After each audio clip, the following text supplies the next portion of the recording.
Steam cream o cupcake naman ang aking gagawin ngayon. Mga sangkap na aking gagamitin sa paggawa ng steam cream o cupcake. Unahin ko na dyan yung cream o. Dudurugin ko lang din siya. Once na madurog na yung cream o, maglalagay na rin ako sa isang mixing bowl. Ang ilalagay ko naman na ibab, 1 cup. Alternate ko lang din siya ilalagay. 1/2 tablespoon na baking powder naman ang aking ilalagay. Vanilla extract, ito ay optional lang din.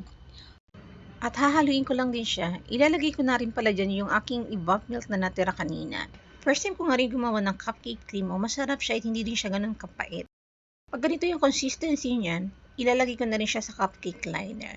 Para sure talaga na i-steam siya ng mabuti, ni-steam ko lang siya ng 15 minuto. At ito na yung aking cupcake na nagawa. Wala pang 100 pesos, makakagawa ka na ng cupcake cream mo. Ang kinagandaan nga dito sa cupcake cream mo, malambot siya at hindi rin siya nang kakakasawa. Hindi rin masyadong matamis.